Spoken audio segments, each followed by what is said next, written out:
Good evening, everyone, and welcome to our board meeting for Wednesday, April 22nd, 2026. We'll begin this evening with our land acknowledgement of traditional territory, and this evening we have Superintendent Webb for that. The Simcoe County District School Board acknowledges that we are situated on the traditional land of the Anishinaabe people. The Anishinaabe people include the Ojibwe, Odawa, and Potawatomi nations, collectively known as the Three Fires Confederacy. We are dedicated to honoring Indigenous history and culture and committed to moving forward in the spirit of reconciliation and respect with all First Nations, Métis, and Inuit people. Thank you very much. So at this time, please rise if you're able for the national anthem. The version of the national anthem is courtesy of Innisdale Secondary School.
Okay, so next up we have our statement of respect, which will also be read by Superintendent Webb. The SCDSB is committed to creating a culture of belonging, engagement, and success for all through deliberate actions and an intentional focus in the area of diversity, equity, and inclusion. The SCDSB Board of Trustees will conduct meetings in an inclusive, respectful manner that upholds the principles of respect for human rights and allows for all members, staff, and guests to participate fully, regardless of race, religion, ethnicity, age, ability, and gender. Thank you very much. All right, so that takes us on our agenda to the roll call. So Recording Secretary Gill will take the roll call. We do have approved electronic participation tonight from Trustee Talbot. We don't see him on there quite yet, but we are expecting him online this evening. So also Vice Chair Strawn is absent this evening. She advised me in advance that due to personal circumstance, she is unable to attend tonight's regular meeting of the board. At this time, the board is required to move a motion to authorize or not authorize the absence. Is there a trustee who would like to move a motion to authorize the absence of Vice Chair Strawn for the April 22nd, 2026 regular board meeting? Trustee Armstrong, seconded by Trustee Lloyd. All those in favor? And that carries. Thank you very much. Okay.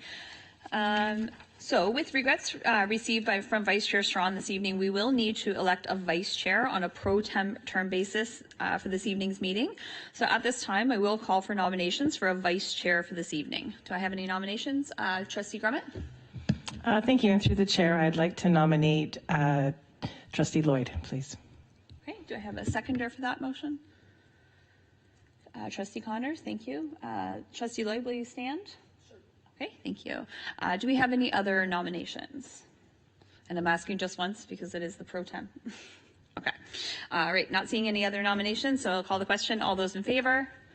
And that carries. Thank you very much. All right, we'll give Trustee Lloyd a second to join us over here. Okay, so next up, we do have the approval of the agenda. So if I have a mover to approve the agenda is printed this evening. Trustee Connors, and it's seconded by Trustee Grummett. Do we have any questions or comments on the agenda? Okay, not seeing any. So I'll call the question. All those in favor? And that carries. Thank you very much. All right, do we have any declaration of conflict of interest this evening? Not seeing any. Okay, so next up would be the approval of the consent agenda. So the following minutes have been placed on the consent agenda this evening. We have the minutes of the regular board meeting of the board held March 25th, 2026, the report of the program standing committee held April 8th, 2026, and the report of the business standing committee held April 1st, 2026. Are there any items that trustees wish to be removed from the consent agenda? Okay, not seeing any at this time. Okay, so then I would ask for a motion to approve the consent agenda as written. Do I have a mover for that? Trustee Grummett, seconded by Trustee Bites. Maybe just, sorry, Trustee Bites, you're sitting that way? Okay. Seconded by Trustee Bites. Any questions or comments? And all those in favor. And that carries. Thank you very much. Okay. All right. So next up, we have a report from our student trustees. So this evening, we have a report from Student Carvello. So please go ahead whenever you're ready. All right. So through the chair and to the table, at the Student Senate meeting today, our discussion started about classroom technology and how technology is being used in the classroom, where students highlighted the value of tools like Gizmos for biology and Desmos for math, and how they make complex concepts easier to understand and sometimes even a little less painful. We also talked about the evolving role of AI, saying that it should be used as a brainstorming partner for generating ideas rather than a tool to complete the work entirely. It was noted that teachers are actively guiding students on ethical AI usage to ensure we maintain academic integrity. Additionally, the Senate discussed student attendance and highlighted that regular attendance is needed for academic success, as it allows for students to stay engaged with course material, participate in class activities, and keep up with assignments. Thank you. Great, thank you very much. Do you have any questions or comments for our student trustees? Trustee Lloyd. Thank you, Madam Chair, and through you to our student trustees. Thank you for your report this evening. With respect to the attendance, and it's, it is important to success, and it's a very indicator of future success, a good indicator of future success. I'm just wondering if there's any discussion around the rationale or the reasons for some of the attendance challenges that we've seen. I know since the minister made his announcement with respect to moving forward and part of your mark coming from attendance, there's been a fair bit of information available, experts jumping in, and I'm just wondering if there was ever any discussion about that. Student trustee, please go ahead. Through the chair to the table, thank you for that question. And it's a topic of discussion that has been discussed at the Student Senate meeting today. And more specifically, I think when it comes to these absences and the frequency of them, we want to make sure that we're supporting students the best way we can, right? And when it comes to whether we're missing it for health-related issues or even issues where they have to take care of their siblings or they have to go to work early. Now, these absences can all play in the factor of their grade decreasing because they've implemented this plan. But what we've kind of discussed and come up with is that hopefully in the coming days when they release more information, they kind of set a blueprint into how the system works and to ensure that these absences are taken care of as much as possible. Thank you for that. I know the bill is done first and second reading and is going to committee, so hopefully once it gets through committee and goes to third reading, we'll get more information with respect to the plan, because I know it is pretty slim right now as to how it's actually going to work. So thank you very much for that answer. Yes, thank you very much for your insightful feedback. We've talked a lot around this table about attendance as well, and we've talked about the different restraints that families have. Like you mentioned, they maybe have to go home to take care of younger siblings, maybe they have to stay home from school to do that. They have to go to work. There's lots of different reasons that that students could be missing school. So I appreciate hearing from you the discussion that's happening, and that people are realizing and understanding that everyone's life is different and their circumstances are very different as well, right? Thank you for that. All right, I think we've got Trustee Talbot attempting to join us there. Okay, so thank you very much for that. So we have no trustee tributes this evening or presentations or delegations. So that takes us to B, recommendations for action. So we have, matters arising from previous meetings, we have no unfinished business, but we do have a motion for which notice was given at a previous regular board meeting. So the notice of motion from the March 25th, 2026 board meeting, request for external review of practices related to reporting of violent incidences. So maybe we'll get the motion on the floor, and then I'll read it out, and Trustee Foley can speak to his motion. So we do have a mover for that. Trustee Foley, I'm guessing you'd like to move your motion? Sorry, did you want to be the mover for the motion? To get it on the table? Thank you, Madam Chair. Okay, thank you. And do we have a seconder for that, for the motion? Trustee Veits, thank you very much. Okay, so I'll read the motion. We have a mover and a seconder, and then I'll come to you, Trustee Foley, if you would like to speak to it. So the motion was that that staff be directed to engage an external organization to support a review of the Simcoe County District School Board's current practices related to the reporting of violent incidents, and the follow-up actions taken with a focus on enhancing clarity, consistency, and confidence in these processes, and that the external organization work collaboratively with administrators, education staff, parents, students, and community partners to gather input, reflect on current practices, and identify areas of strength as well as opportunities for continued improvement, and that a report including observations and recommendations be provided to the board no later than the October 2026 board meeting. Okay, so we have a mover and a seconder. The motion is on the floor. Trustee Foley, would you like to speak to your motion? Thank you, Madam Chair. And to the trustees, through the chair, I'd like to remind the board that student safety is not optional. It's not merely an operational issue to be delegated away. Under Section 169(1) of the Education Act, boards are legally required to promote student well-being. Under Section 170, boards must maintain safe practices, provide adequate staffing, operate schools in accordance with the law. The Act also requires bullying prevention programs, student supports, meaningful intervention when violence or intimidation occurs. Ontario Regulation 298 places direct responsibility on administrators and teachers to maintain order, discipline, and ensure reasonable safety procedures are followed. That means supervision is not symbolic, it's a legal duty. Trustees have a governance duty. We may not supervise hallways personally, but we are responsible for the policies, the resources, the accountability of systems, and the culture that determine whether children are protected. When students report fear, when staff report violence, when families lose confidence, the response cannot be delay, denial, or deflection. If 1 in 3 secondary students, wrote this before the most current climate crisis, but I'll just change this, hang on. If 1 in 4 students in secondary or 1 in every 2.5 students in elementary feels unsafe, that is not a communication problem. It's a governance problem. Our responsibility now is clear. Demand accurate incident data, review supervision standards, strengthen specialized supports where needed, ensure consequences and interventions are consistent, and restore confidence that schools are safe places to learn. We are entrusted with the children.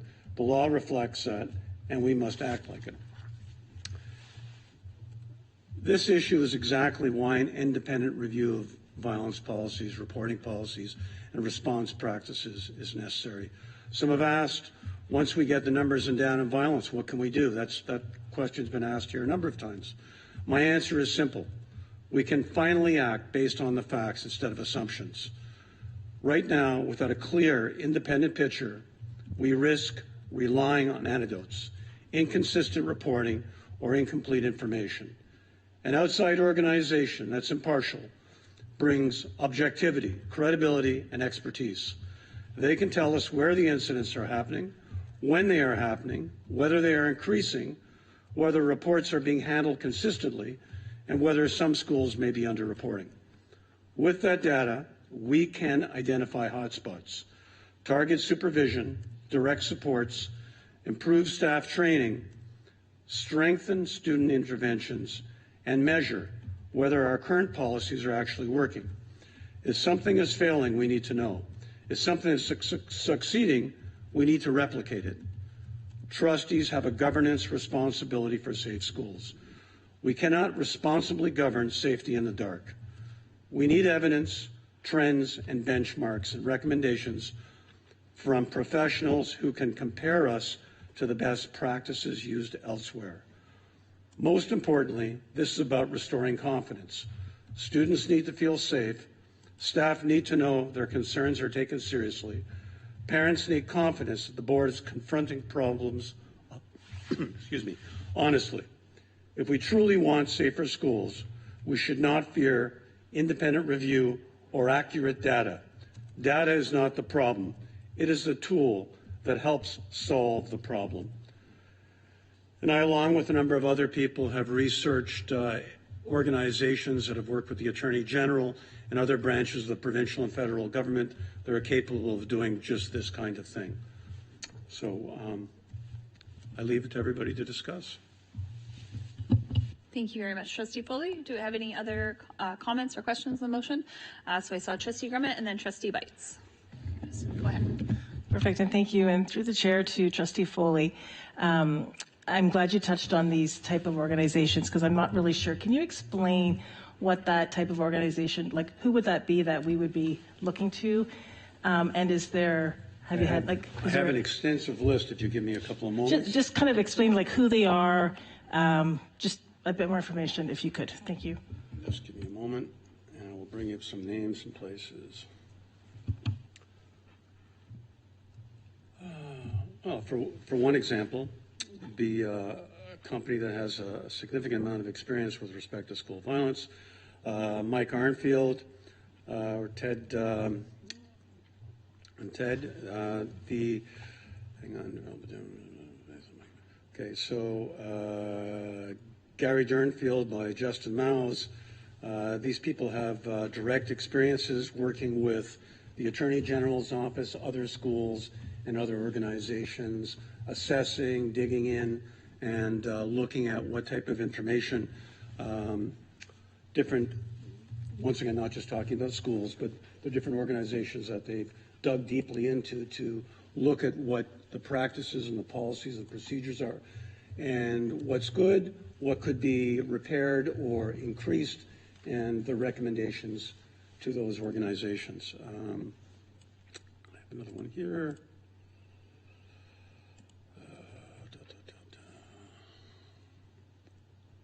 Another recommendation, this would be working with children's and families, complex situations. Gary Durnfeld, Master of Social Work, RSW, Canadian Clinical Social Worker, family therapist, 3 decades of experience specializing in child development, family dynamics, high conflict interpersonal systems, holds a Master of Social Work from the University of Toronto, best known for his focus on how family structure, parenting practices, relational conflict affecting children's behavior. I mean, it goes on for pages on each person. So I've done a significant amount of reaching out to specialists who work with these types of organizations and these people. And they've been recommended. So I have half a dozen different organizations that we could look at that have done this kind of work in the past for a multitude of agencies and provincial governments and boards and so on and so forth. Okay, thank you, Trustee Foley. Okay, Trustee Bites. Yes, I would like to speak to the motion. I think that given how passionate we are about this subject, I think bringing in an external organization to give a fair, objective view and make some sense out of some stuff and give us some actionable items. Given I know everyone around this table really cares a lot about our student safety, and I think that this is a good step forward to help get us pointed in the right direction. And I fully support it, and I hope everyone else will too. And I'd like to ask for a recorded vote, please. Okay, we'll have a recorded vote. Thank you very much. Before we move to that, do we have any more questions or comments? Trustee Lloyd, please go ahead. Thank you, and through you. In the motion, it asks for certain things, but in the comments made by Trustee Foley, it references data and numbers and incidents, but that's not what the motion asks for. It asks them to comment on current practices related. And if we're going to consider this, I think it's also would be very important that it be somebody engaged with health and safety practices. If we move this forward, I think there would be significant cost to this. I think they probably would have to proceed through a RFP process for this. to do that. So we couldn't pick, we would have to see who submitted. A proposal would have to be put together and put out to the marketplace, and proposals received. The one question I am going to bring up is the fact that this is bringing back to the October 26th board meeting. With respect to the proposed changes that are coming from the Minister of Education, in all likelihood that could, or it might not be, it could be before then, the end of the trustee table in its current format. So there would be nothing further, in all likelihood, for us to action to this. It would be right before the election and right before the change of the governance structure from the Minister of Education. So maybe I could ask Director Stevens to provide us with an outline of what would have to be done if this was undertaken, and what they anticipate the cost may be, because then it will become a budget item. And then I would ask that we go into closed session. I do want to bring something up in closed session related to this, please, after that. Okay, we'll come to Director Stevens first. Thank you, and through you, Vice Chair Lloyd, to the table. So I think the question you asked is how we would, if we were to proceed, how this would move forward. We would have to seek, as you said, depending on the cost, so anything over $10,000, which I imagine any kind of a consulting would be such, we'd have to have 3 quotes. So we would have to move through that. If it's over $100,000, then it has to be the RFP, as you mentioned, which would require the written submission. Right now, there was a comment about accurate data. We do very much have accurate data. We brought data to this table. We brought school data to the table. We brought equity reports to the table. We brought principals to the table showing the actions that are being taken. We've showcased schools. We brought school action plans. We brought school climate data. We brought police partners police partner reports that we have. I meet regularly with police partners to talk about school safety. So I'm not sure what is being referenced in accurate data, but there is accurate data that comes quite regularly to this table. I don't know the full extent of this, but any other time we've done external organizations for consulting purposes, it's a significant length and process. So to have anything by October, given that for 2 months we wouldn't have access to students, that may be quite an issue. Okay, I did see your hand, Trustee Foley, but Trustee Lloyd did request to go into closed session for a portion of this discussion. So, maybe I'll look for a motion to move into closed session, and then we'll discuss that, and we'll come back out and discuss the public part. So, I would guess Trustee Lloyd will move the motion. Trustee Connors to second that motion. So, all those in favor to move into closed session, and that carries. Okay, thank you. So we will just take a moment to go into closed session, and then we will return. Thank you for your patience with us, everyone.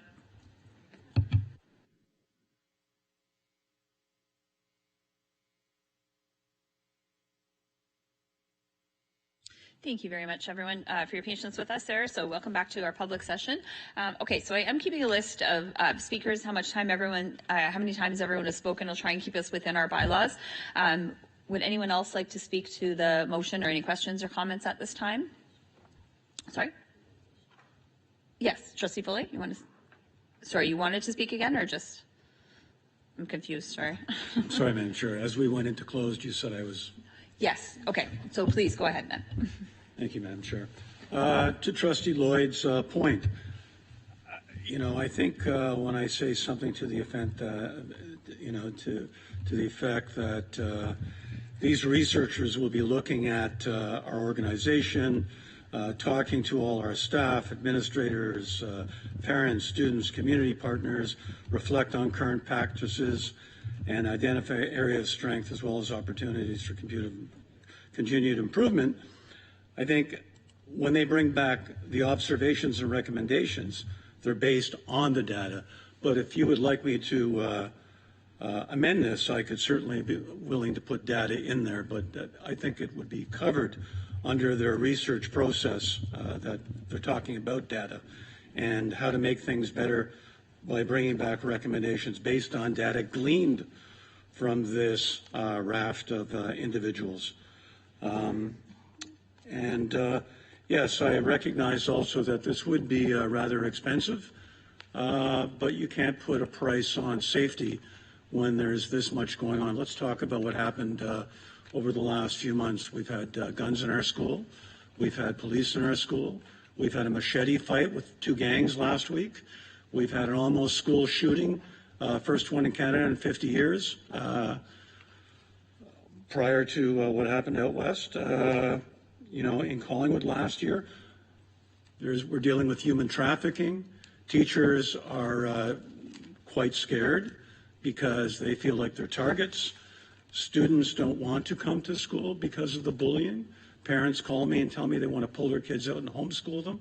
So I think this is all valuable stuff. And I'm sure that in this room and the other trustees that aren't here, I'm not the only one getting this information. I'm pretty sure that Collingwood and Wasaga are not the epicenter of violence in Simcoe region. But if I'm getting that, everybody else must be getting it. And, we need to do something about it. I think we have good policies. I think they can be better. And that's what I'd like us to do. Yes, you're quite right. We might need an RFP. Most likely we will. It's going to be above the $10,000 mark for sure. But you can't put a price on safety. And if we're doing good, we can only do better. And if we care about the future of our board, then let's invest in it a little bit more through safety. That's what I've got to say for now, and I'll respond to anybody else who has a question. Thank you very much. Okay, so I did see Student Trustee Perry. Please go ahead. Yes, and through the table to Trustee Foley.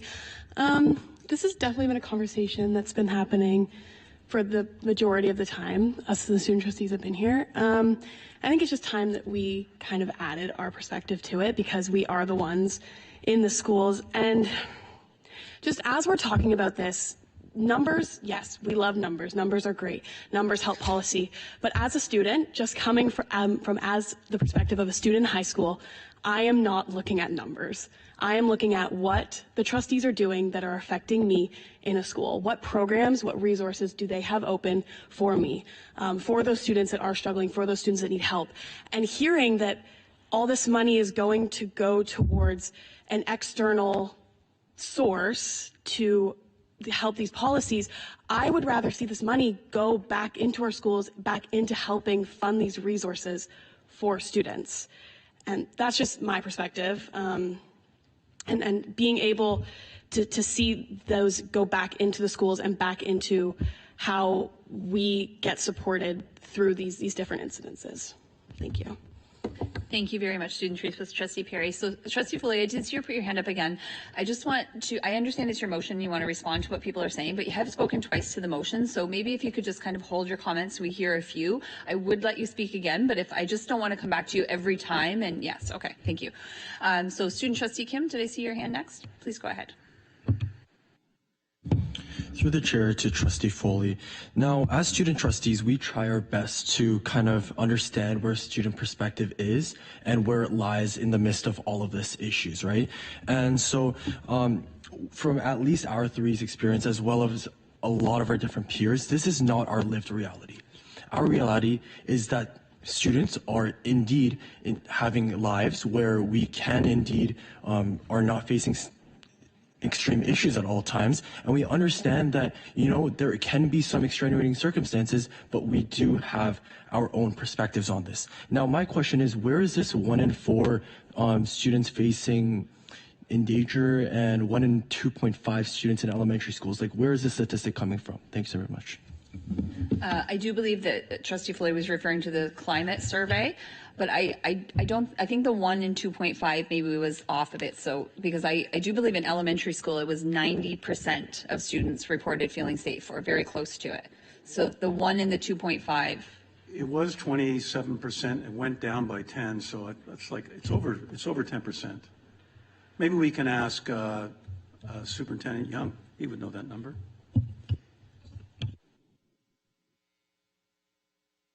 Superintendent Young, do you happen to have that at your fingertips or the tip of your brain, or do you want me to give you a moment? Or?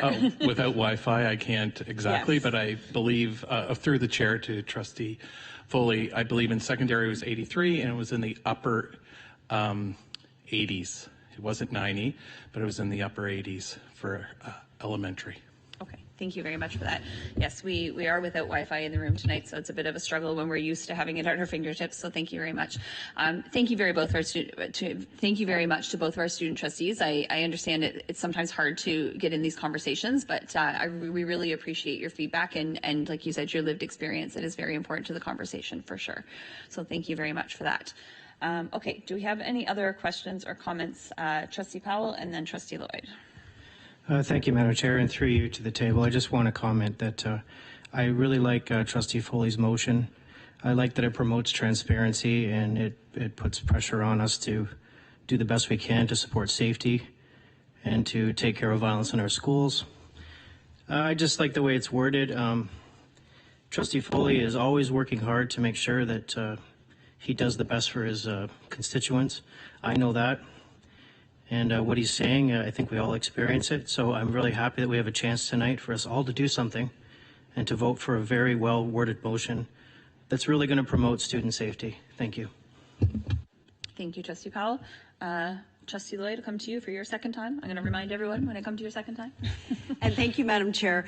I can't support this motion in the format that it's in. First, and primarily for the reason the timelines aren't reasonable. It is the end of April.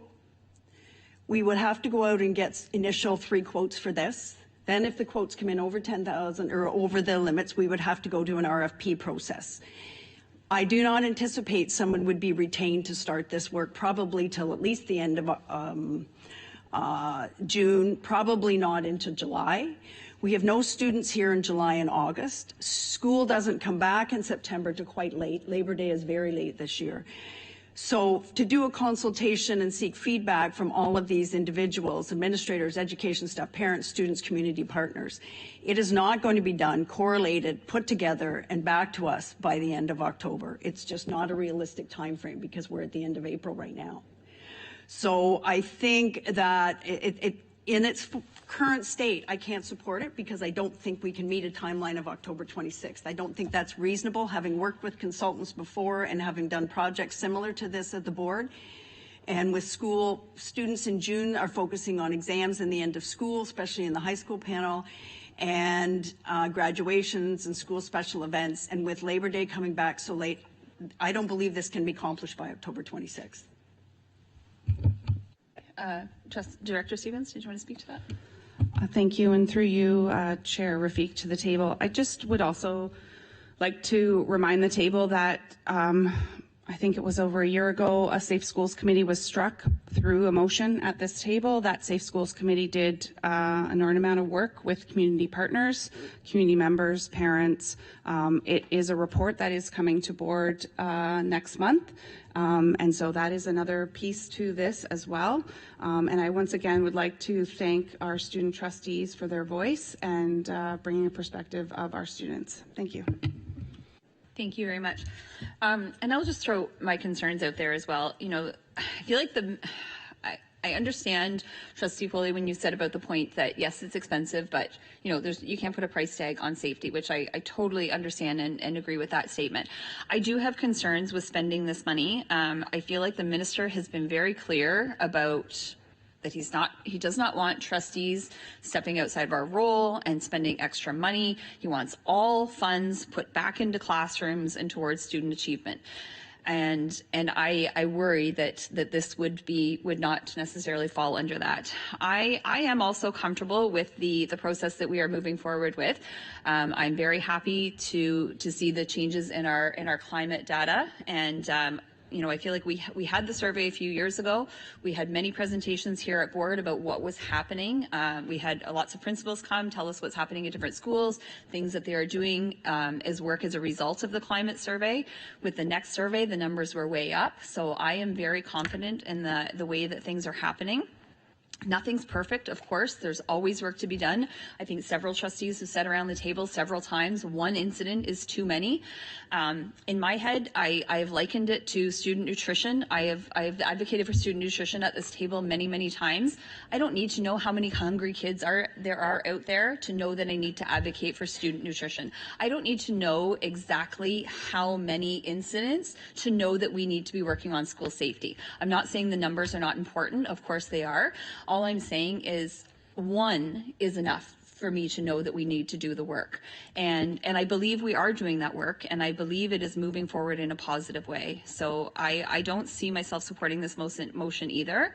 The funds to spend on it are an issue for me, are a big issue for me when it comes to this. Trustee Grummett, please go ahead. Thank you. And through the chair, I don't want to repeat, because I agree with what's being said, that we know that situations are happening. I appreciate our student trustees speaking about the programs and resources that we have. Again, one incident is too many. So we know that. We're collecting the data. So again, this money would come from our budget. We have pressing needs. We have many people here today that are showing their support around different programs. So I think we know it's happening. We're collecting the data. We recently had policies presented that were reviewed around safety in schools that were reviewed by the teachers, by the Health and Safety Committee, by the unions. There were no changes made to those policies. So if we're hearing from the people that are worried and scared, as Trustee Foley is saying, how come there's no changes being presented? So again, money coming from the budget to something that we're working on. This is a very important issue. And again, you can't put a number on safety or violence. I get that, but one incident is too many. So let's put the money back to making sure that no incidents are happening. Thank you. Thank you, Trustee Grummett.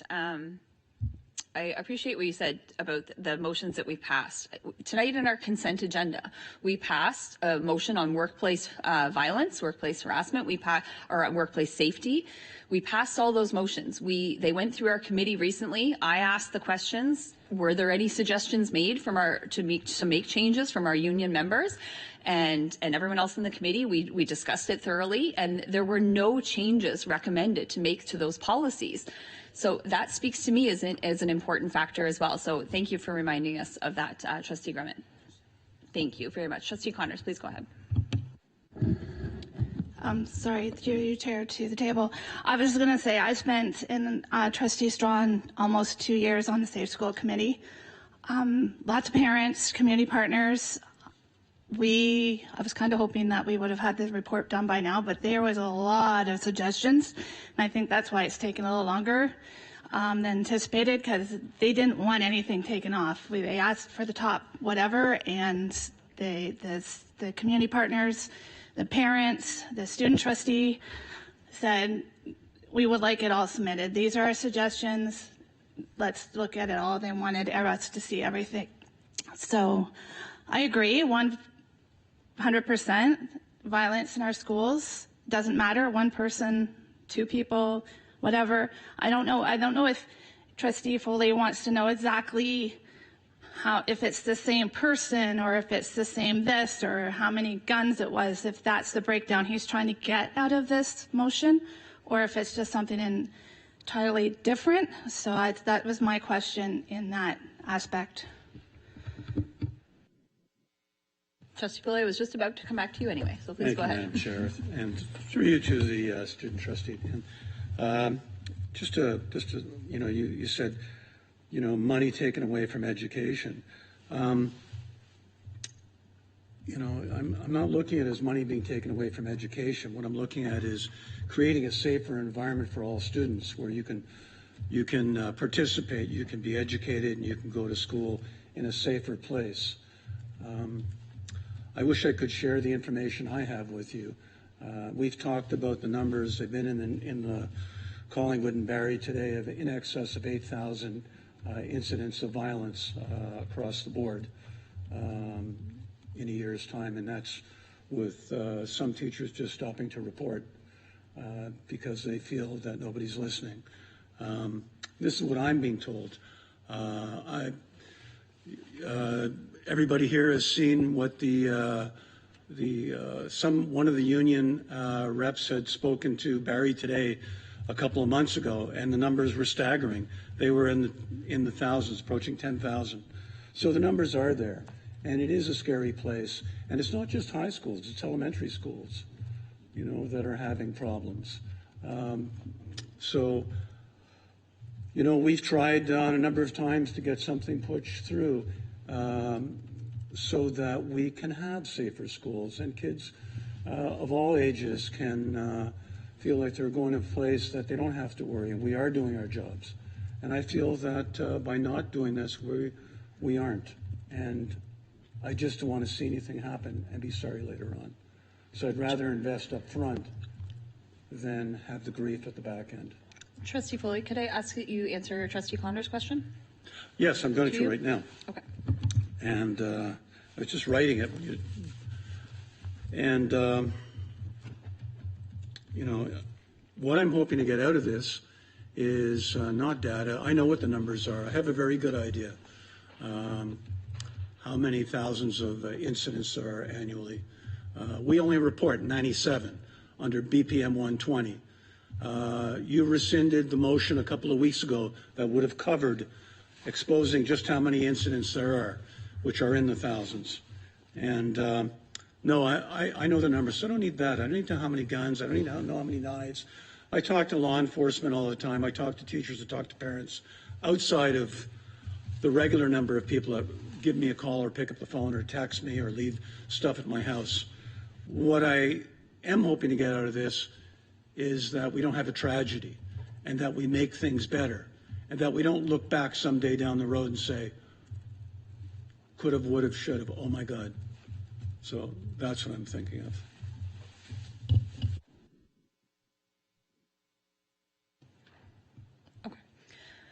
Okay. Thank you very much, everyone, for the discussion. As always, Trustee Talbot, you're good. Okay. I saw your hand go up on your face. Sorry.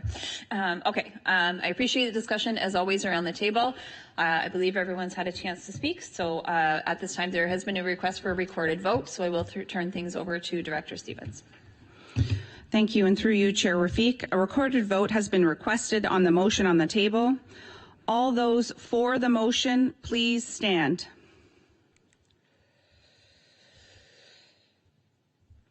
Trustee Powell, Trustee Bites, Trustee Foley, Trustee Talbot. All those opposed, please stand.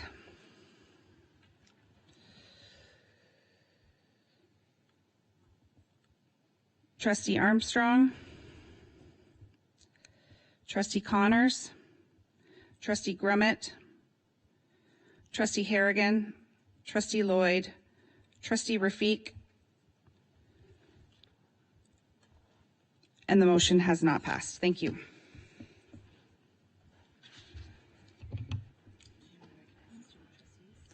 I apologize. Student Trustee Carvello, Student Trustee Kim, and Student Trustee Perry. I apologize. Okay, thank you very much, everyone. All right, so moving on in our agenda, so that takes us to, so recommendations for action number 2, notice of time-sensitive motions from statutory committees. So we did have a time-sensitive motion from the April 13th, 2026 Special Education Advisory Committee annual report on gifted programming. As always, I'm going to turn the chair over to Vice Chair Strawn. I am the chair of I'm sorry. I'm Vice Chair Lloyd. I don't know who's beside me tonight. My apologies. I'm going to turn things over to Vice Chair Lloyd. I am the chair of SEAC, and this was a motion that I brought forward. So just to avoid any conflicts, I will turn the chair over to her at this time. Thank you very much. So we do have a notice of motion that was time sensitive from the SEAC committee. And I will read the motion, and then I will ask for a mover and a seconder. I have a question. Trustee Rafik, are you still the chair of SEAC? I thought that since you're the chair of the board, you're not allowed to be the chair of SEAC anymore. I thought that was a conflict. It's not. It's in our bylaws. When the committee decided that, we had looked into it very much, and it is not a conflict. I very much stated to the committee. I talked to them about. Okay. No. I just I thought it was. That's just wanted clarification. Thank you, and it would reflect in all the minutes that have been coming to us from SEAC that Chair Rafik is the chair of that committee. So the motion is that the board requests that staff provide an annual report to SEAC, with the report being provided to the Board of Trustees through the minutes of SEAC, beginning in the 2026-27 school year and for the following 5 years on gifted programming, including the implementation and impact of any changes to program delivery models, access to access to enrichment and extension opportunities, and supports provided to students with advanced learning needs within regular classroom settings. The report should include how centrally developed instructional resources are being implemented in practice, including how they are used to support instruction and extension for students identified as gifted, how differentiation is being delivered and supported across schools with varying student needs, and how consistency of implementation is being monitored. The report should also include available data on student access to enrichment opportunities, participation trends over time, identified gaps or inconsistencies in service delivery, and the evidence being used to evaluate the effectiveness, equity of access, and outcomes of gifted programming across the system. Mover for that motion? Chair Rafik. Seconder for that motion?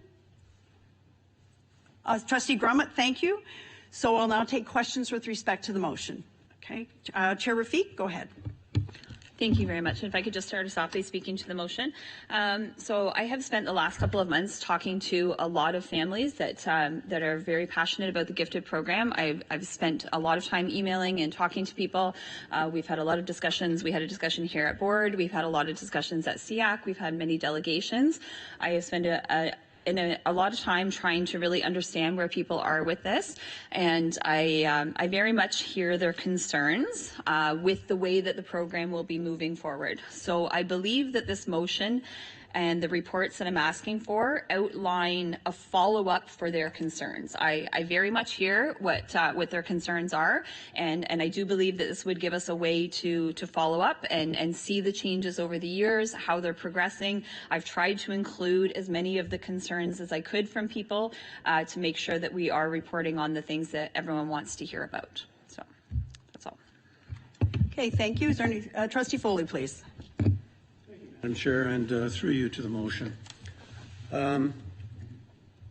You know, I have some trouble with the fact that we're kind of putting the cart before the horse with this. I think we still need to dig deeply into why we're you know, aggregating all these classes together. You know, moving them from where they are to where the staff have decided to put them. I think we need to evaluate that before we look at this, as we had talked about at SEAC last week. I feel that there hadn't been enough consultation, and in fact, that the science behind this, the first person that we worked with, or that Superintendent Jacobs, thank you, too much going on there. Okay, Superintendent Jacobs talked about, all his work is being thrown out. He's been looked at for a variety of things, including plagiarism. The second person that Superintendent Jacobs referred to upon deeper digging,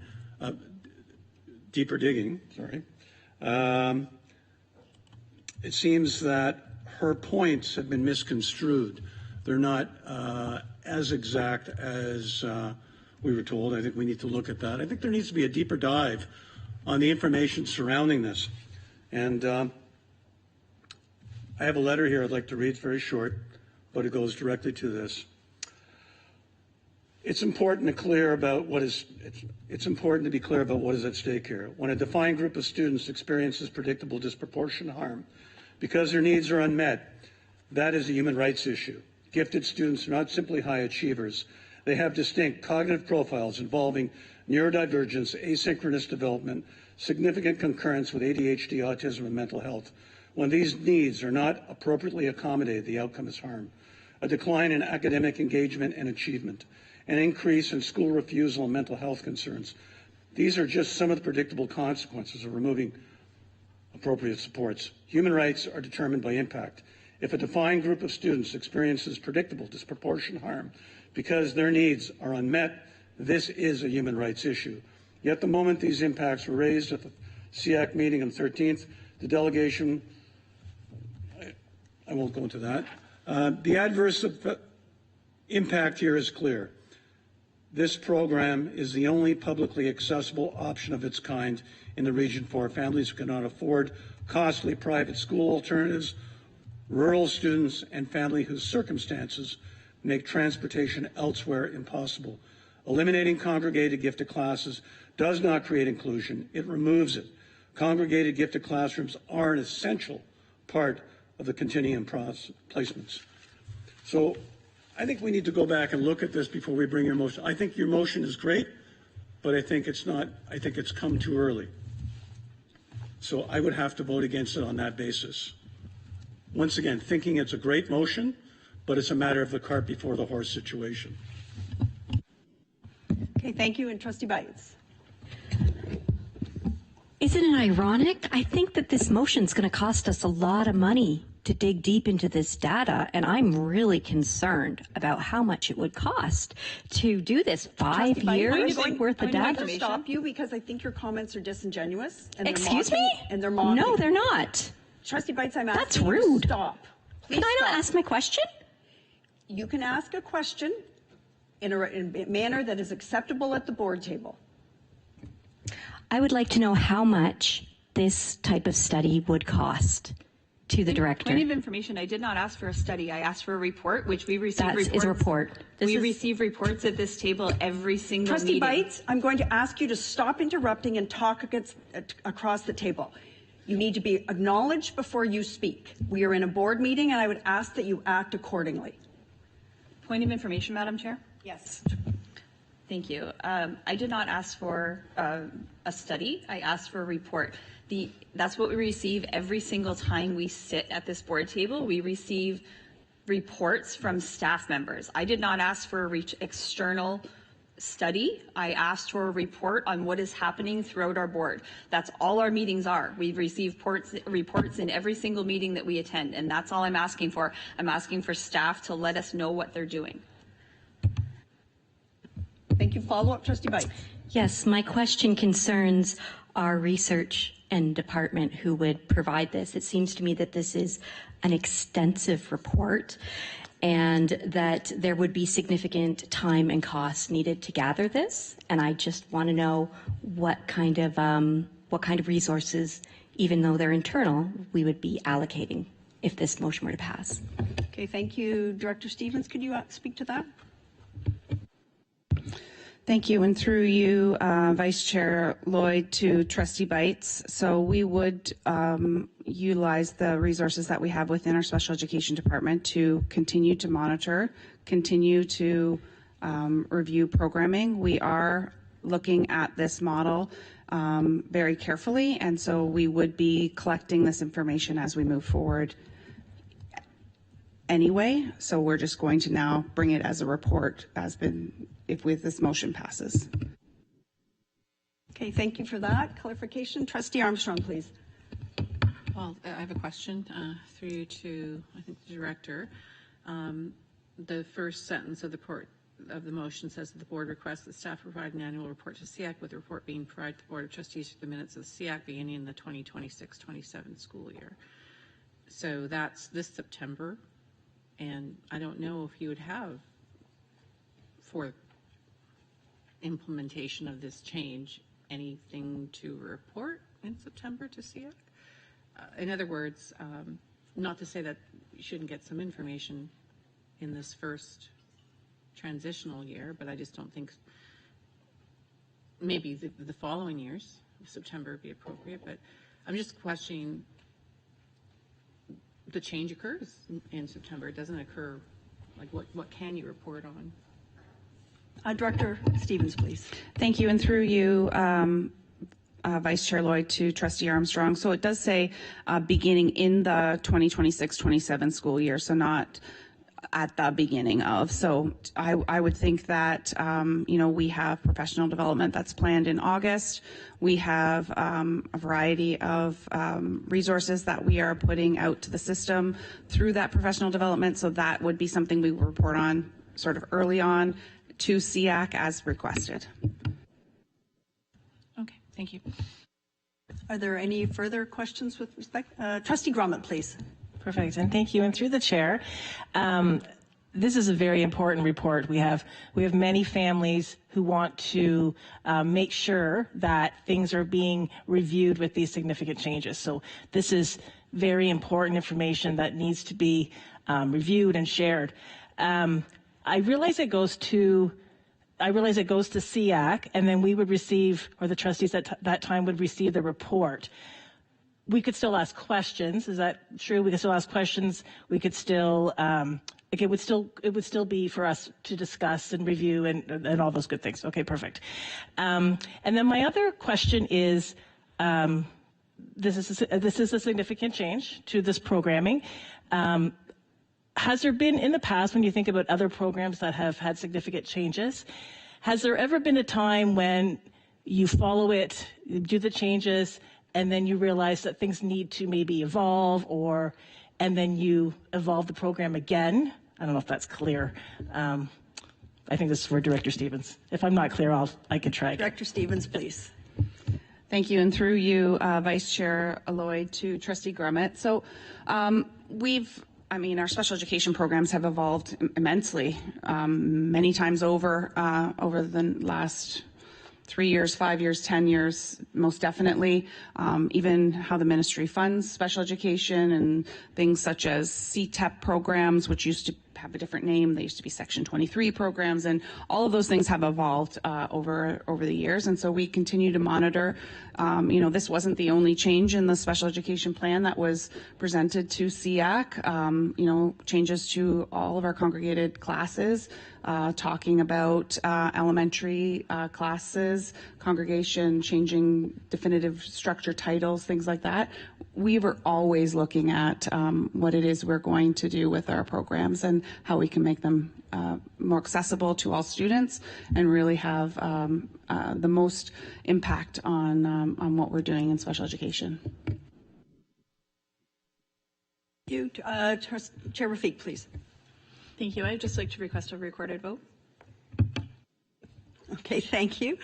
Are there any other questions with respect to this? I've read an enormous amount of email, I've done research, I have spoken to parents with respect to this, and there is the underlying concern with respect to these program changes to ensure that the implementation is done in a meaningful way and that we are working on this to ensure that the work and the enhancements that are provided to our students are meaningful. And what I mean by that is that they're an enhancement to learning, not busy work.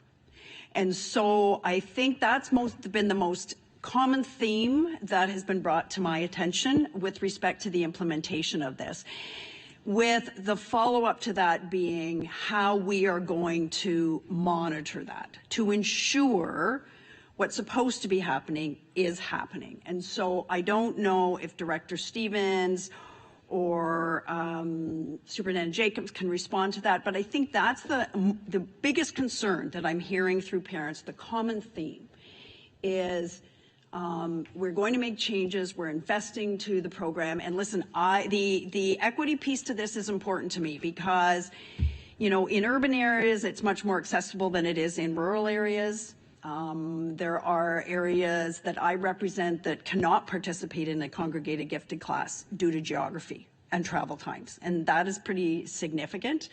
And so, maybe if you can just speak to those concerns, because of the common theme in everyone that I've, most of the communication I've had. Superintendent Jacobs, sorry. Sorry, through the chair to the table or to the chair. The big thing that I've been looking at through this is placement is not what drives the programming.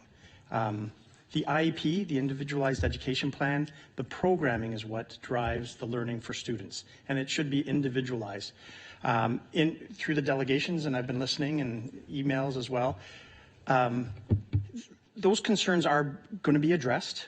We are working with our Student Achievement Office, Mental Health and Wellbeing, but it's really the program that is going to drive academic achievement. And we are rolling out PD. We're creating a gifted enrichment hub for providing these resources as well. But again, I can't emphasize, it's not the placement that's really going to engage students. It's the programming, the individualized education programming. And I know accountabilities come up.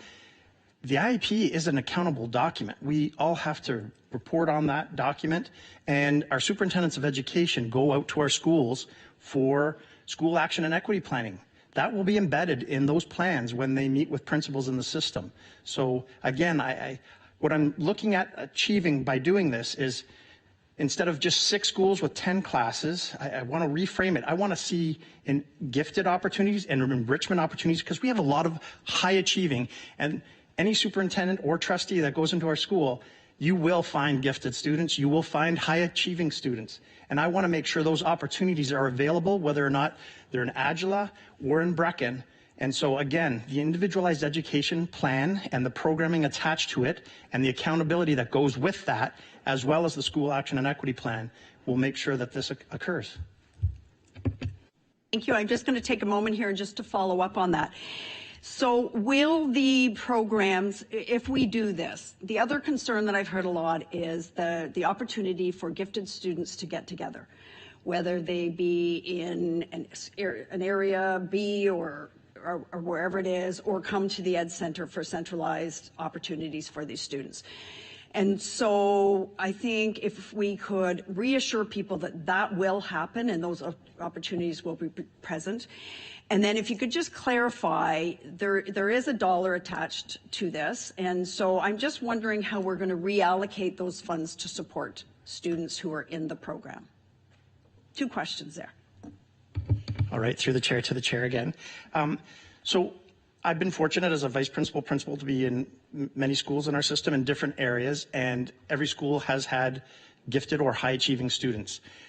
We have great teachers. We have brilliant students. We have brilliant staff. Those needs in the schools that I've been in have been met by either the regular classroom teacher in combination with the CERT, and in many cases the teacher librarian to meet those needs. So they've had opportunities at the school level, and that was scheduled in so that they had those regular opportunities to get together as gifted or enriched or high achieving students. And we will continue with the central, if not build upon it. And I know one of the questions that came up as well is just, how can you guarantee? We're going to make sure that we build rain dates in. I know we've had several, bus cancellation days, and that's impacted some of our, but we're going to reschedule those. We're going to make sure that it's planned out for that. In terms of any funding related to special ed, that would stay in the envelope of special education, and we would make sure that that's utilized to support special education students, including gifted learners in our system. Thank you very much. I then have Trustee Bites and then Trustee Rafiq. Thank you. Through you, and maybe this is to Superintendent Jacobs. I recall a few years ago, we decided to be more equitable. We were going to test all of our students for giftedness. And, so my question is, obviously, we must, having a situation much like French immersion where there's more than we have spaces for. So what I think I'm hearing is the idea is to really provide those opportunities at every school, because we have way too many to fit in the limited number. And I just want to make sure I'm understanding that that is kind of the rationale. And I don't know if you have the numbers or are able to comment, what is our increase in gifted students versus how many spaces we have? I don't know if you have that, but if any information would be great. Thank you. Superintendent Jacobs, I think we did discuss this at the last board meeting, but Superintendent Jacobs, please. So through the chair to Trustee Bites. So the OLSAT test that I believe you're referring to, we still do that universal screening for students for gifted and identification. So that IPRC process of identification is still occurring. It's just not the placement going into grade 4. And spots are valuable, of course. We have space issues. That's why we're building new schools, right? So whenever spaces come up, because not everyone stays in the program as well. So we have people that it just doesn't work out for them for whatever reason, so they leave. As those spaces come available, we do try to fill those spots. So, and that's what we're looking at doing right now, actually. Bites? Yeah, sorry, just a follow up. I just want to make sure I understand. So there is a significant wait list. We're not able to accommodate all of our gifted students in a placement, and for many reasons, correct? So not all of the students that have that identification for gifted in grades 5 to 8, do we have spaces for all of them? Not yet, but we are looking at the numbers, and we will be making offers for grades 5 to 8 for students so that they can have a gifted congregated placement. And Trustee Bites, we did talk about at the last meeting too, that not all gifted students opt to go to the congregated program. And if I remember right, I think we had about 40, give or take, on the wait list at the current time. It was somewhere in that range. Okay, thank you. I think Trustee Foley and then Chair Rafik. Thank you, Madam Chair. And through you to Superintendent Jacobs. You know, I understand what the plan is, but I'm wondering my big concern is the mental health aspect of this. Taking students that are, you know, together with their friends, there's a larger group of them, moving them elsewhere with possibly not so many of their peers. So there's a big mental health component that I worry about. And I wonder if we start to see a decline, a dysfunction in some of these students, what's plan B? That's what I'd like to know. Will we go back to where we are? Will this become the backwards forwards principle again? I'm saying if this doesn't work out and we start to see that students are having difficulties, that they were operating optimally at their current placement, but not so optimally at their next placement, right? And I realize we're talking about, you know, we're leaving the students that are there right now, right? So that's good. But we have a lot of students coming up, and I'm just worried. What would the plan B look like for the next wave of students coming into this program? Director Stevens? Thank you, and through you, Vice Chair Lloyd, to Trustee Foley. So I think you kind of caught the end of it there. So we are not moving students who are currently in the placement in the program. So any other students that take the OLSAT, have a gifted IPRC, they will not have the placement. So they will work through their own home school. They will work through their certs at the school. They will develop an IEP at the school. They'll develop programming at their own school. So they won't be taken from their home school. They've already been there since kindergarten. They'll be there in grade 4 and 5 and all the way through.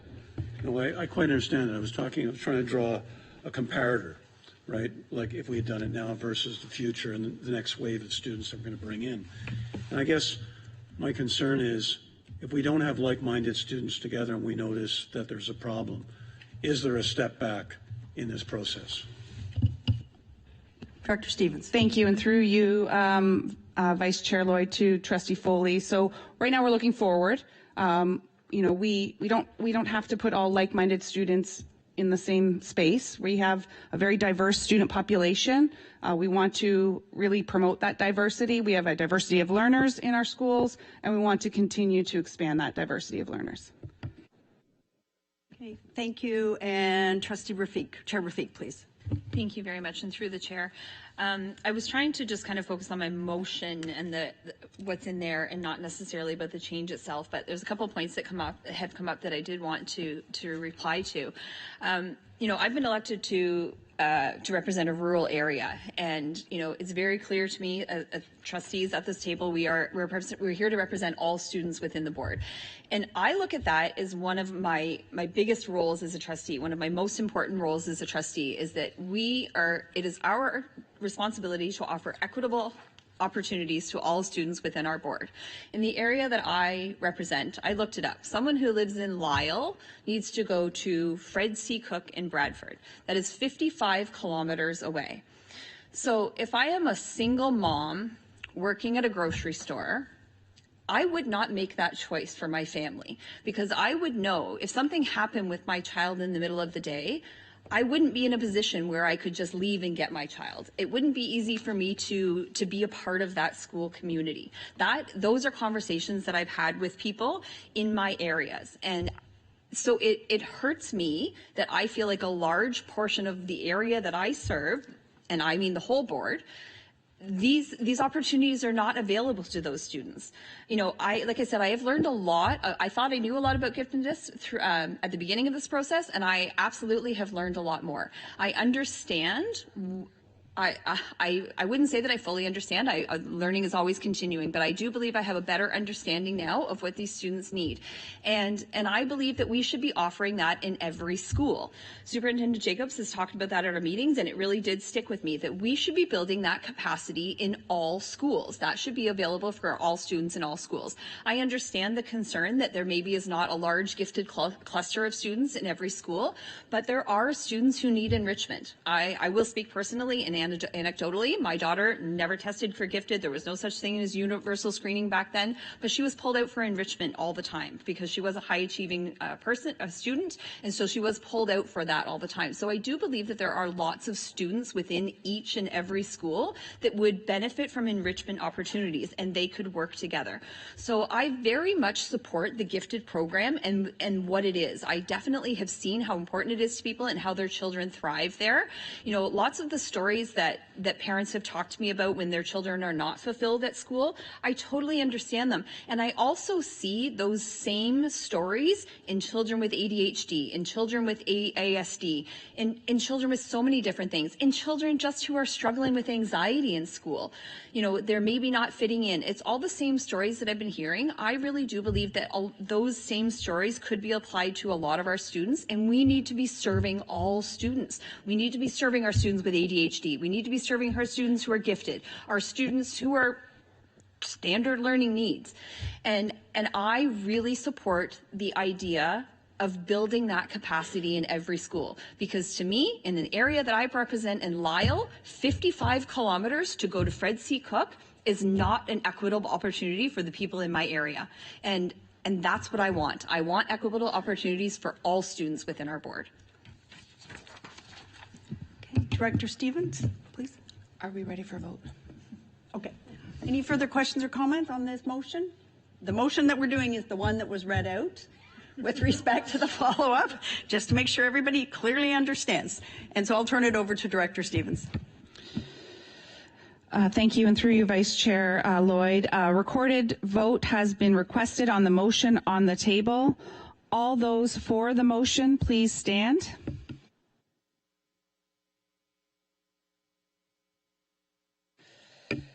Trustee Armstrong, Trustee Bites, Trustee Connors, Trustee Grummett, Trustee Harrigan, Trustee Lloyd, Trustee Rafiq. All those opposed, please stand. Trustee Foley, Trustee Powell. The motion passes. Thank you. Is carried. Thank you. Okay, so I will take the chair back at this time. So thank you, everyone. All right, so that takes us to three committee minutes reports, items for decision, items pulled from we had no items pulled from the consent agenda this evening. So then that takes us to staff reports, which we have none. 5, committee minutes reports and items for information. So first off, we had the report of the Director Performance Appraisal Committee held April 1st, 2026. Do we have any questions or comments on these minutes? Not seeing any. We have the report of the Special Education Advisory Committee held March 9th, 2026. Any questions or comments on those minutes? Trustee Lloyd, please go ahead. Thank you, and through you to the table, I just would like to acknowledge, as a member of SEAC, the people who have taken the opportunity to reach out, to share their thoughts, share their concerns. As parents, they've advocated very strongly for what they believe, and that is their role as a parent. And I just wanted to, people to be aware that as a member of SEAC, I have read that information. I have done independent research. I have had numerous conversations. So I do want to acknowledge those people that have participated both in the March and the April SEAC meeting with respect to the gifted program. So thank you. Thank you very much for that. Trustee Grummett, please go ahead. Thank you, and through the chair. And I am not a member of the CIAC committee, but I did attend, and I really do appreciate the many, many voices that we heard that evening, and the many emails and the phone calls that we've had. These situations are never easy, but I just really appreciate hearing the voices, seeing the people here, and having all those important conversations. So thank you. Thank you very much. And not to sound repetitive, but I'm very appreciative of everyone's advocacy as well. I just want to acknowledge the fact that most of the parents who are advocating, their children are currently in the program. So the change will not necessarily be affecting their particular families. And I greatly acknowledge that. My children have recently all graduated from the Simcoe County District School Board. So I feel I have an understanding of that. I am sitting here as well, advocating for the future of public education. My students went through, I became very involved. I learned, I was advocating, I had things I wanted to advocate for change. I had successes that I was proud of and wanted to continue to grow on within our board, and it encouraged me to continue my advocacy role. And so I don't have children in the system either, but I have a great love and respect for public education and what it can do, and that's why I continue to advocate as well. And that's what I respect that these parents are doing as well. So I thank you very much for the learning that you have shared with us all. So next we did have the report of the Equity Advisory Committee held March 2nd, 2026. Any questions or comments on those minutes? Not seeing any. Then we had the report of the Accessibility Advisory Committee held January 26, 2026. Any questions or comments on those minutes? Actually, I had one question. I just realized. I believe I saw in the minutes that they were planning the tours. We were going to go around to schools and check things out. I'm just curious if that has happened yet. I know the meetings don't happen as often, so we're looking at January minutes. So I just wondered if you could update us a little bit, Superintendent Minnesmith. Thank you, and through the chair to the chair. Yes, they have not occurred. They have been scheduled. They are a regular event that we do twice a year with the Accessibility Committee, with a handful of the members, where they go out and will select 3 locations where they will walk through and give their assessment of the accessibility, how the fit and flow of the school location is. Great, thank you very much. I look forward to that. It's one of the only committees that I believe I haven't sat on, and I always really enjoy reading those particular minutes and seeing the walkthroughs that way. So thank you. I look forward to that.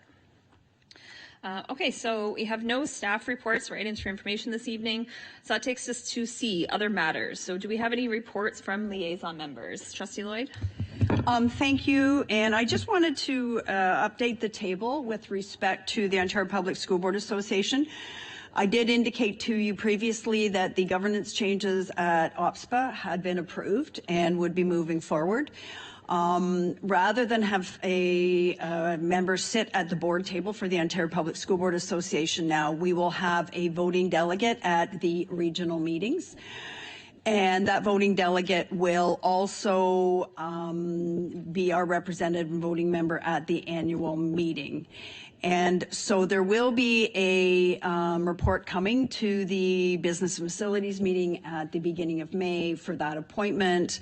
To that, it will be a bit of a different organizational structure than what we've had in the past or what people are used to. The next regional meeting that all trustees are invited to participate in is May the 2nd. It will be a hybrid. It's being held in Toronto, and there will be the opportunity to appoint online if you want. And then the annual, it's no longer called the AGM, it's the annual meeting is now taking place the first weekend in June for any of those who are wanting to attend. So just wanted to provide that update to everyone. Thank you very much for that. All right, so that takes us to questions and comments from trustees. Do we have anything? Trustee Armstrong, please go ahead. I just wanted to let the table know on April 14th I attended a meeting hosted by the Nantyre Shores School Council on a community education forum presented from My Sister's Place in Alliston. About the subject matter was Know the Signs, Healthy Relationships and Human Trafficking Awareness. And it was a very difficult topic. The presentation given from My Sister's Place was quite in-depth and very data-based and very knowledge-based. And there were many parents in attendance, and just a few of the students and females. And it was brought up during discussion, and the discussion portion was very lengthy. There was staff from Nantyre Shores Guidance Office. They're also giving their input and their experiences with guiding students and helping them. So anyway, the hope is that a presentation could be given to students in grade 9 and 10. And basically just the strategies about the reality of what's going on and protecting themselves and also protecting, younger sisters or younger family members once they know these strategies and what to do if they get in certain positions, what they can do as opposed to not knowing where to turn. So anyway, it was very, very hopeful, and I do hope that this sort of session can be given to students hopefully by the end of the school year. And I think any of the high schools, the foundation that the Joy, I'm sorry, I don't know the last name, foundation, it's a national foundation, that's their information that these presenters are giving. They're basically social workers who work at my sister's place, and they have lived experience of helping victims of human trafficking, and I do hope that can be given at our high schools in the near future, because it will change people's outcomes, change their world, knowing these strategies that really, I guess you can find out through other means, but I think in a session of their peers, it's very important information to hear. And I only wish, the sad part was hearing the age issue of many of the victims are as young as 10 to 12. And I realize this subject matter is very heavy, and to have it in an elementary school would be very difficult. But anyway, I do hope that this could be also, these presentations could be available to all our high schools in the near future. Thank you. Thank you very much. Trustee Foley? Madam Chair, and through you. Worsley Elementary School parents are putting on a canvas for a cause on May 15th, $45 per person or $80 for two. Training and supplies will be provided at the Recplex. Excellent. Thank you very much. Trustee Lloyd.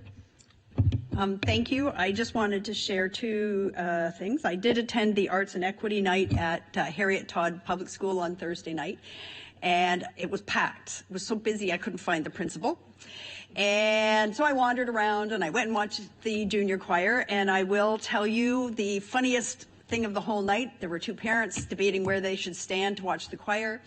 One dragged the other to the front, and when their little person saw them, he nearly fell off the stage because he got so excited as parents were there. So, it just reaffirmed to me that showing up really matters. And, the school was wonderful, and the engagement and participation was exceptional. I also wanted to share that I attended an event last night in Orillia at the Opera House on Identic AI, and the presenter was Don Tapscott. And Don Tapscott is the former chancellor of Trent University. He's a member of the Order of Canada. He has written 11 best-selling books on business and blockchain, and I don't know how many, he did a TED Talk and had millions of people participate in his TED Talk. Anyway, he gave a wonderful presentation last night. It was very informative, very educational, talked a lot about the workplace of the future and the impact AI will have on that. But the best part of the whole night is he stood on the stage in front of all these people, and he talked about being a graduate of the Simcoe County District School Board, growing up in Orillia, and the wonderful experience he had with the board, and he attributes all his success to his education that he received in Simcoe County. So anyway, it was a very well attended, very informative night, and he has a new book that's being released on Identic AI that talks a lot about where the world will be in the future and what the job market will look like. One of the things he stressed is that learning for life is going to be really a reality for our students who are currently graduating, because they will need to relearn their education at least 4 times to keep up with the changes moving forward, and because of job redundancy and the influence of AI. So if his book is as good as his presentation was, I would encourage people to take the opportunity to read it. That's it for me. Thank you very much. Trustee Grummet. Thank you, and through the chair. This weekend, is the Elmville Maple Syrup Festival, and there are a number of wonderful events that are happening around the Elmville District High School. So on Friday night, they are having a music program, and they're raising money to continue to support that program, so that's great. They will also be performing Saturday in the arena. There'll be a music presentation. And this will be another opportunity for me to participate in the log sawing contest. This will be is this my third time, I guess? My third time. There is a men's competition and then a female competition. So we do not have very many females. I think there's 2 teams that compete. So I did win last year. My partner was the mayor of Springwater Township, Jenny Coughlin, and we will bring the trophy home again this year. That is a promise. So if you enjoy wonderful things like pancakes and maple syrup, please visit Elmville on Saturday, and music. There's lots of great things. Thanks. Thank you very much. And if I'm understanding your comments, Trustee Grummet, if you get second, we'll still be proud of you. All right. Thank you so much. Okay. Not seeing any other questions or comments around the table. Okay. So then that would take us to notice of motion for next meeting. Do we have any notice of motion? Okay, not seeing any at this time. Professional development seminars attendance. So I would like to declare that I would like to attend the annual, not the AGM, the annual meeting for OPSPA, sorry, in June. Trustee Lloyd? Thank you. I will be attending the OPSPA annual meeting in June. Trustee Connors? I would like to declare that I will be attending the annual meeting in June. Thank you very much. Okay. Not seeing anyone else at this time. All right, so then that takes us to reports, updates from staff. So I'll turn things over to Director Stevens, who will provide an update and share our Always Welcome Celebrates video. Thank you, and through you, Chair Rafiq, to the table. So today is Administrative Assistants Day. So I would like to thank all administrative assistants in our school board, including at the director's office. We have wonderful Miss Bazick and Miss Henry. I know Mrs. Henry is phenomenal to you as trustees. They are phenomenal in their role, and I know we all echo and appreciate in our appreciation of them. Today is a day to recognize the amazing people who work in our school offices. They are the first faces that our students and families see every time they come into our schools. They support the school in so many ways, and they are so vital to the coordination of communication and in supporting overall student well-being. Each time I visit our schools, I'm always welcomed with such a professionalism and warmth that I know our students and families are so lucky to have these greetings every day. It takes a special person to work in a school office, and on Administrative Assistants Day, I applaud the amazing support staff in the SCDSB. This month, I was also lucky enough to be invited to the Dare the Dream student presentation at Willow Landing Elementary School. Student performance with close to 50 student cast members who were all on stage at the same time. I still, after speaking with the directors, do not understand how they had so many students on stage at the same time. It was phenomenal. I would like to also just take a quick moment. I was able to visit Couchiching Elementary School yesterday. That was the first time visiting since the construction in the front of the school. I did not mention this to Superintendent Van Nispen or Trustee Lloyd. It is a brand new building. It is a brand new building. So thank you for that amazing work that was done this past summer at Couchiching.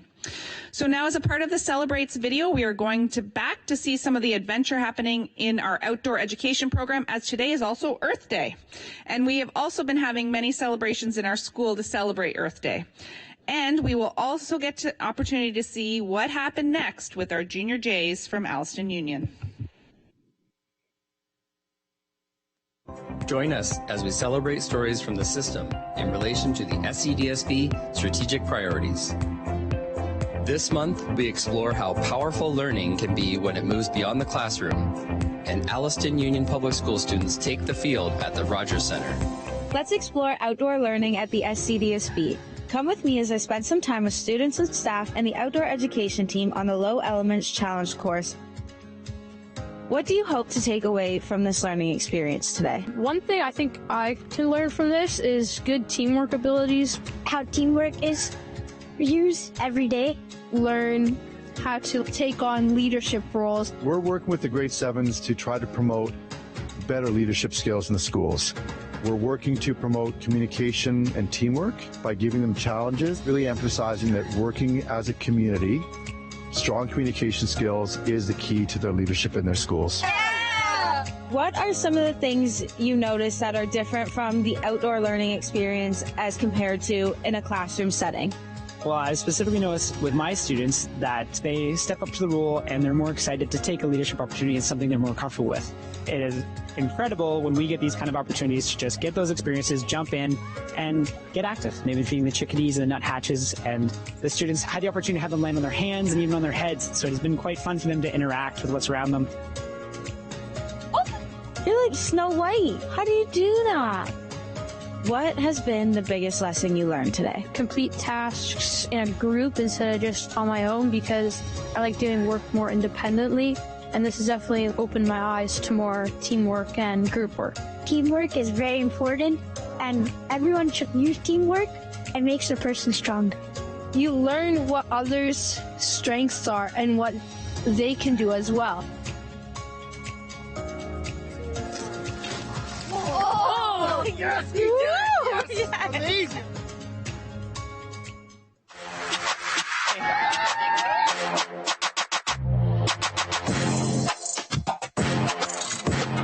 From the classroom to the big leagues, SCDSB students are hitting the field with the Toronto Blue Jays. Let's play ball!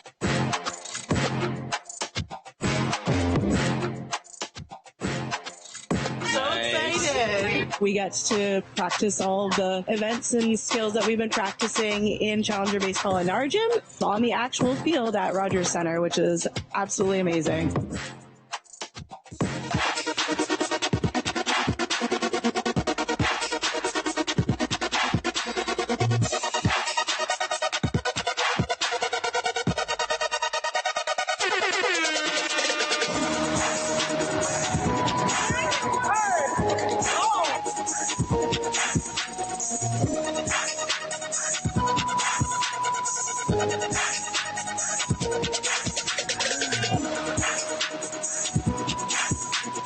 Got it.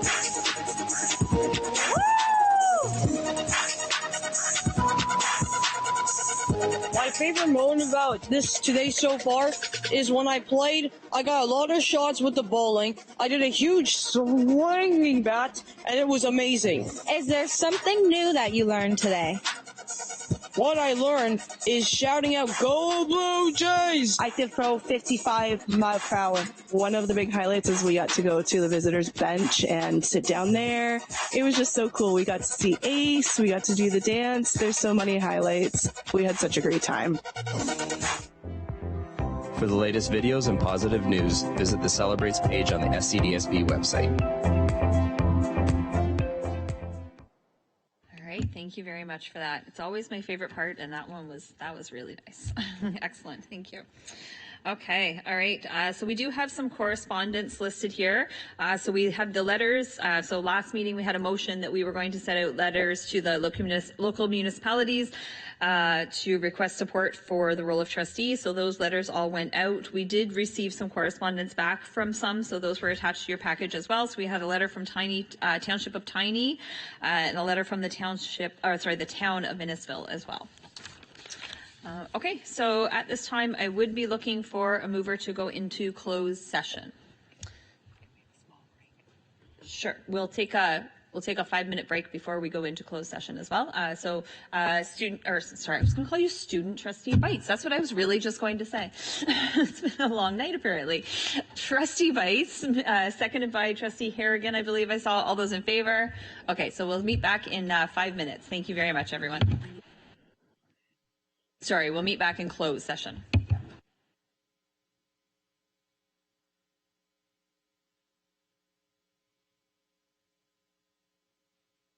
Okay, thank you, and welcome back to our public session. So we have no report coming from our closed session this evening. So next on our agenda would be our future meetings of the board. So standing committees and advisory committees, we do have a full month of May of meetings.